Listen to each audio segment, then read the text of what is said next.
Well, it's been a while, but we're back with another episode of Let's Talk About It. We have Sister Sylvia here, transcending heights, empowering each other. New Age Black King, Splash Dripping Wet Daddy, Plaga Jr. Recently on one of your lives you were speaking about being sociable. Um, would you like to explain more about that and how we can become more sociable human beings? Well, we know that sociable deals with associating with or being in the company of others. And so, kind of what I was talking about for that particular message was how sometimes we kind of hinder our own growth, maybe from low self esteem or being concerned about what other people may say about us.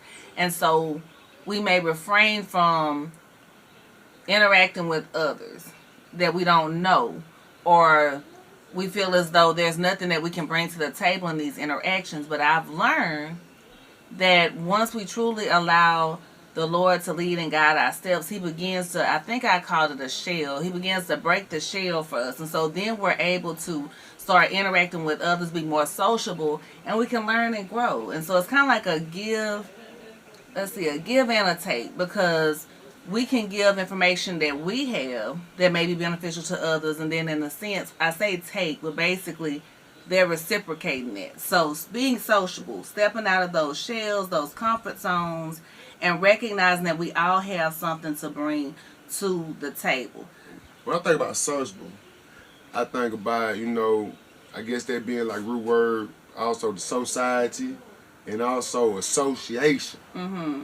And I think, I'm geared to by association because one thing that's pulled me back from being as sociable as I can be is because I probably associated with some of the wrong individuals or as a whole. So I do feel like that's put me in the shell now because, the more sociable I was and the more people saw I was a good individual, a good person, or I genuinely cared, it seemed like I was taken advantage of. But I do understand, man, that in order for me not to stunt my growth, and in order for me to grow spiritually and evolve and continue to get better and better as a person, I do need to associate and be sociable with people that are trying to do things, in a better way in society.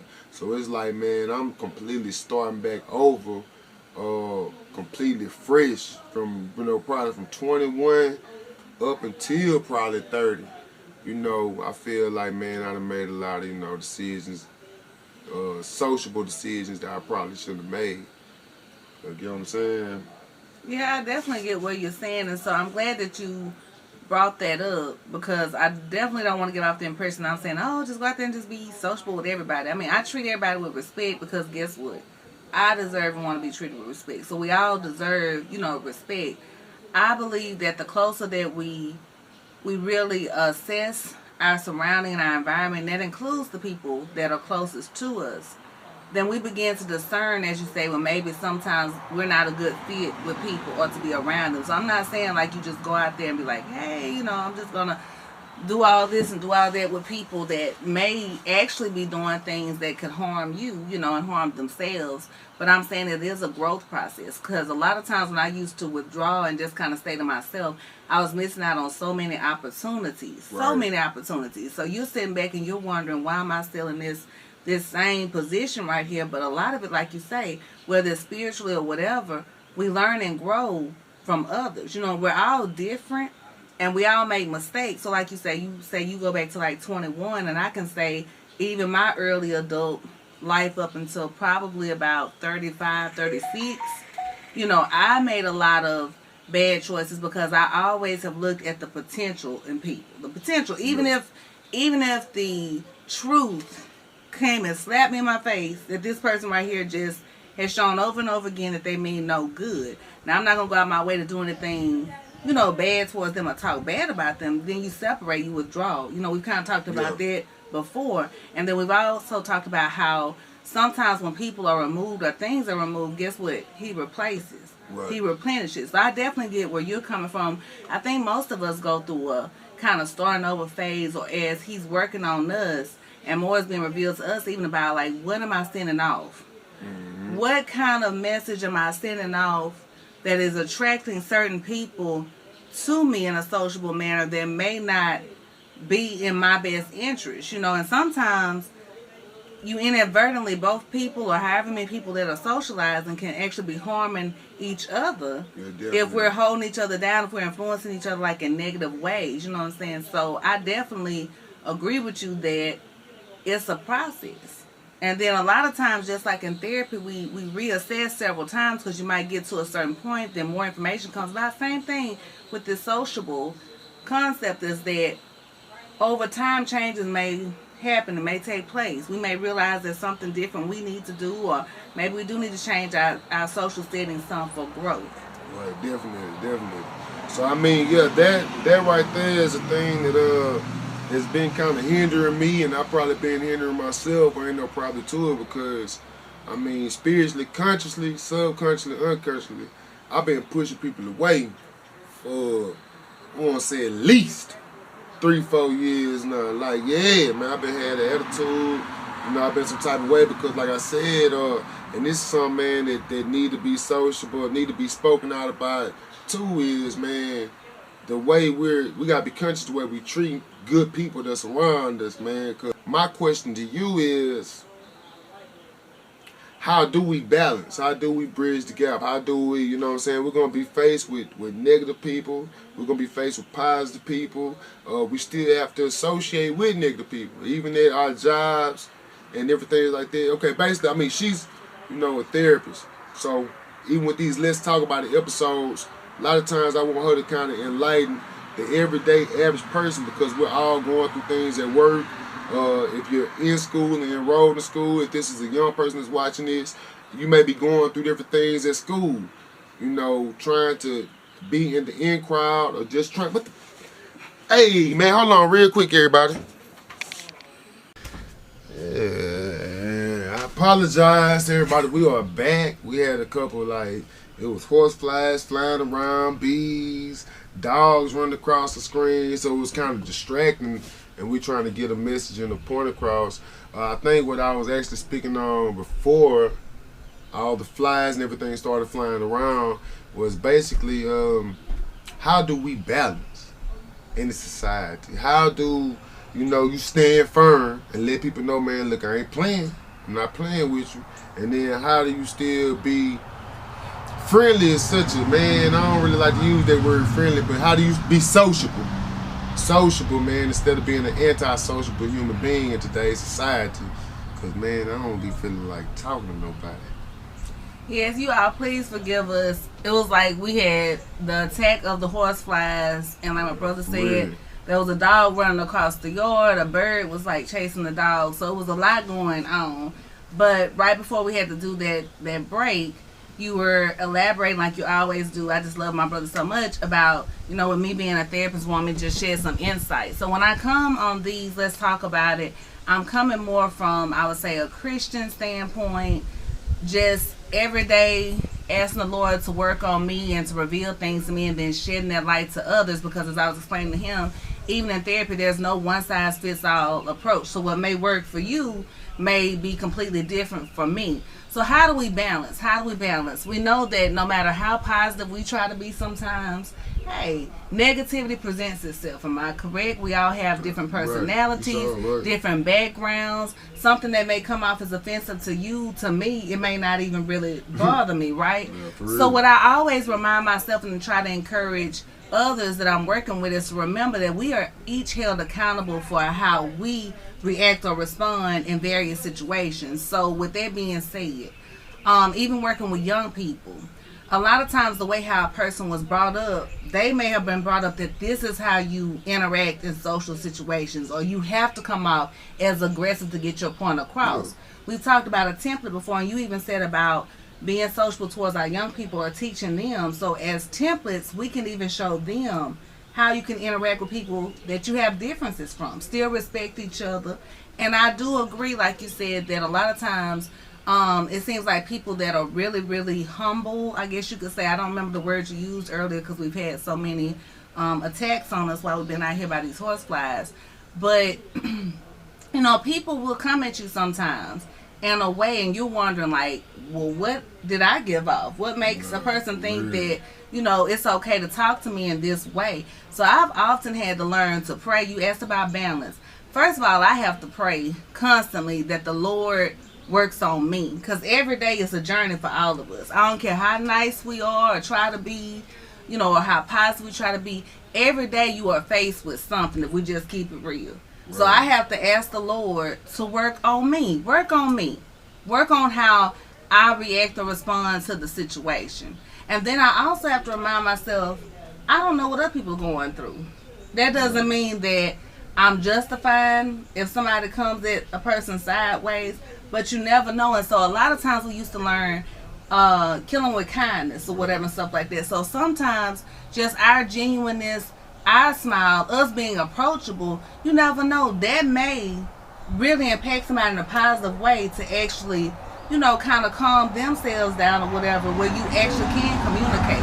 I think you were also saying before we had all of the entertainment that even on our jobs sometimes in different environments, you might run into people that maybe, what people say about the energy matching or not matching and stuff like that. Energy, But if we are working on our emotional management, self-control, I think we've talked about that before sometimes too. Yep. And we're being mindful of our triggers, those things that we already know that, okay, I get a little testy if this or that happens, then we can be proactive. Because that's how you balance it, being aware. We got to know ourselves first, right? Know how to, when we need to separate. Because even though I'm saying sociable, we also know there are appropriate times to withdraw, right? And to separate.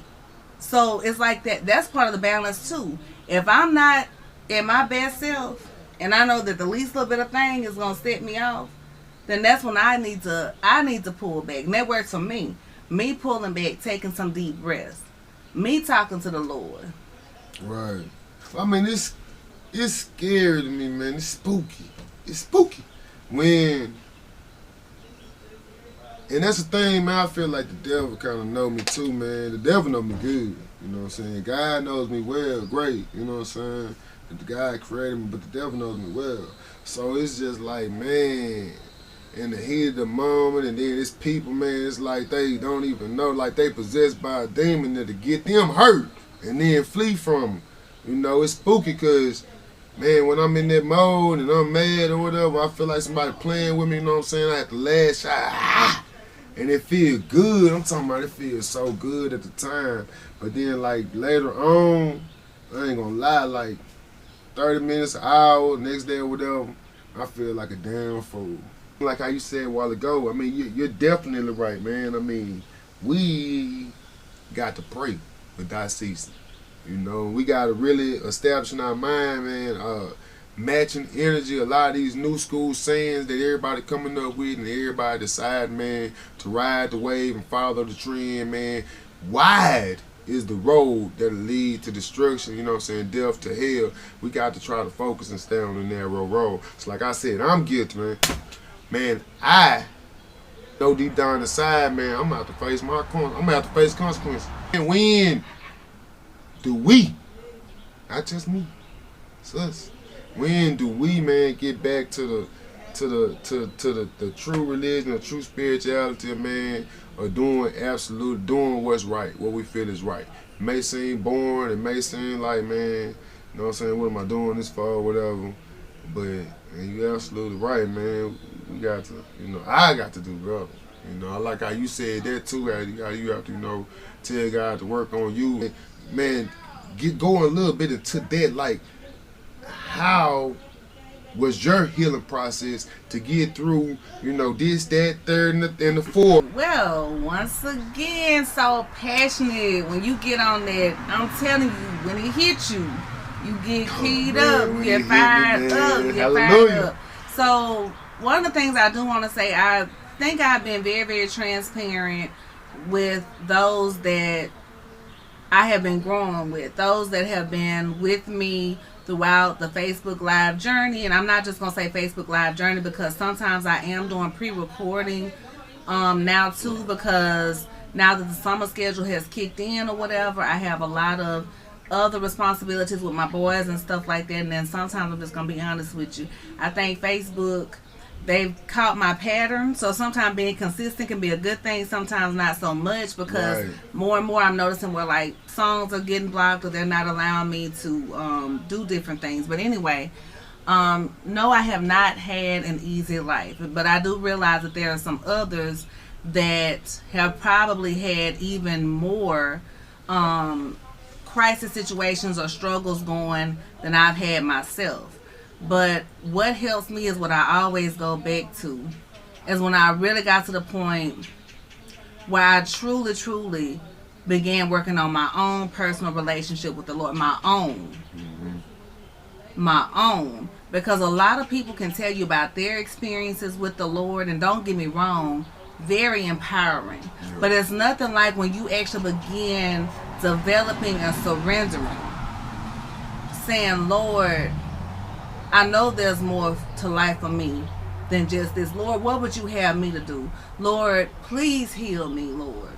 Please cleanse me up, my mind, and how I treat myself. Because, see, I was at a low point. So I don't point fingers. Even now, I'm not pointing fingers. When you said about the sociable and how sometimes we find ourselves in settings, relationships, friendships, or whatever, maybe with people that don't have our best interests at heart, healing for me is an everyday process. Every day that the Lord allows me to wake up and I'm in my sound mind and I can actually get up out of bed, take care of my morning routines, go out into the world and do what I can, what He has blessed me with, to try to make the world a better place.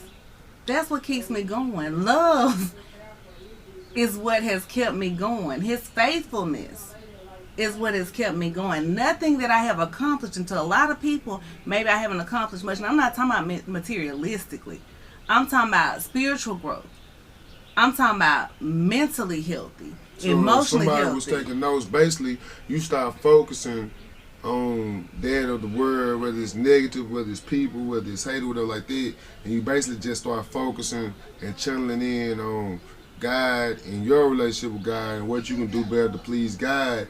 And pretty much, in lame education purpose, like screw the world or forget the world. Like I'm finna get myself together. I love your choice of words, but I get where you're coming from. But basically, I had to let go of a lot of what I was doing, trying to please people, not really even knowing myself what my actual purpose was. So we can burn ourselves out sometimes when we run around and we don't really have the master plan because we've left the master out. So that's why I went back to say that once I really started working on my relationship with Him, not holding grudges against somebody. We all make mistakes. Just like you said earlier, you still need to work on this and that. We all, if we're just honest with ourselves, every day we're all working on something or trying to work on something. Maybe we realize, you know what, I need a little more patience. You know what, I need to give the Lord a little bit more of my time. I need to watch my tongue more. Like if different things, I'm just saying, in general. So we all have an opportunity each day. And I say that a lot of times on the lives and the videos, that every day is just another opportunity. Like I say, to draw closer to Him, to show love, to receive love, to be blessings. And I love how my pastor says that with the Lord, you always going to be moving. Even when you feel like sometimes, okay, I've been sitting here for a little while, but as long as you continue to connect with Him and work and do what He is instructing you to do, you moving. I'm saying, I guess what I'm saying is like society-wise, like I really feel like, I know right from wrong. I know I was raised right, but basically like society-wise, like I really should have broke his jaw. So how do church, how do youth, how do people, you know what I'm saying? Like, I know you got to cast away what the world and everything, doing everything, but it was tough. I mean, most things in life are going to be tough. And especially when you are walking that straight and narrow, you're trying to do everything that you can do to do right. Guess what? Just like you said earlier about the devil and the enemy and all this, because if you would have busted his jaw, where would that have left you? I'm just asking. When it comes to our personal safety, we're going to do what we can to protect ourselves. But at the end of the day, we don't want to reinforce stereotypes that have already been placed or assumptions that have already been placed on us anyway, which actually takes us backwards rather than forward, because even in that situation, he would have had a broke jaw, but then you behind bars. We here to talk about it. So, man, what else did you have enlightening to speak on to us about being sociable, how we can be, you know what I'm saying, like I said, become more sociable, become more socially aware of the energy and everything that we're putting out and displaying, and you know, go ahead and take them into some of the things you have planned for the future. Well, I do want to say this because you kind of threw it out a while ago or whatever. We all have our good days, and I think we all have some days sometimes where we wonder, you know, how much more can we take of something, whether it's a personal thing, whether it's on the job or whatever and stuff like that. So I don't think anybody is without some type of challenges that they're trying to overcome. So one of the big things that I want to say is it's just always important, like I say, to be self-aware. If we need to remove ourselves, like how you removed yourself from that situation, remove yourself from the situation. When you ask me like about people saying certain things or even touching me, we set up boundaries with people. You know what I'm saying? Like, and sometimes, don't get me wrong, it gets us caught off guard because somebody might say or do something just out of the, like how you say about the joking about with your eyes and different things like that. Yeah. I have learned that, we learned this as a child too, but I've learned even as an adult just how powerful it can be. If people think that what they're saying or doing is actually getting to you, people continue to try to do that. It's a way, you know, sometimes like they say the first time you're bad or whatever, stuff like that, but establishing, especially in a professional, you know, setting, establishing those boundaries, and you have a right to let a manager or whoever know if something that they're saying or doing makes you uncomfortable, right? Yeah, man, I should have sued him. I should have sued that man, you know what I'm talking about, and I should be getting unemployment from that man right now, but there's some, you know, there's some I still got to look on here. I mean, I want my shams off that man, because, man, you can't talk to nobody that way. But I'm glad I didn't do nothing violently or nothing like that. But like I said, if I would have handled things a little bit differently, you know what I'm saying, I would have probably recorded him talking down or something like that, man, and handle it different, man, because I really do want some money off this situation because I feel like they're wrong. But, man, you absolutely right. You so right. You know what I'm saying? Everything that you're saying is absolutely right, man. So, man, I cannot complain with it. I cannot argue with it, anything like that, man. Well, just to enlighten, as you said, let's all just look at ways that we can grow. I mean, and sometimes it takes leaving certain job settings. Sometimes it takes maybe somebody that we've never even met before, but then we happen to be somewhere and we spark up a conversation with somebody, and guess what? They have information about a project or something that we're interested in, and sometimes you realize that it's people that you never even met prior to an event or something that'll be willing to actually work with you and help you to grow. Y'all grow together. Yeah. So we all go through things, like you said even earlier about whether you look at BT Woodard, Fletcher Lane, or whatever. I have had some things happen in my life. I should have been dead in 2011 had things gone the other way. But I don't allow that stuff to make me bitter. The Lord kept me here for He keeps all of us here for a reason. And so even now on my worst days, I still continue to thank Him for allowing me to be here, because I could be gone. We wouldn't be sitting here having this conversation if things had gone a whole different way. So I always say too that we can either become better or bitter. And so I thank the Lord, and I strive every day to just be a better person than I was the day before. People talk crazy to me now. People do different stuff like that. But you know what? The Lord knows my heart. The Lord knows that I'm striving every day to do things that are pleasing in His sight. And I've realized too, everybody not going to care about me. Everybody not going to resonate with me. And guess what? That's fine. Because I have learned and discovered through my relationship and walk with Him my worth. And my worth far extends people liking or people sharing or, you know, people doing stuff like that. we work for him. Do those things he has us to do, and guess what? He sees all and he knows all. And so it's not for me to walk around like with grudges or I'm trying to plot. That takes too much energy to me to walk around. Even to walk around mad, I'm going to speak to people. If they don't speak back to me, then that's, but I've done what I was brought up to do. And I try to treat people the way how I would like to be treated. So when I look at sociable, it's not about like some people say kissing behind or doing this and that. Just being the person that God would have us to be. And y'all already know. We're not coming with anything but positive vibes, love, joy, increasing faith, a sense of hope, a sense of hope. Transcending heights together forever. Butterfly Nation. And peace.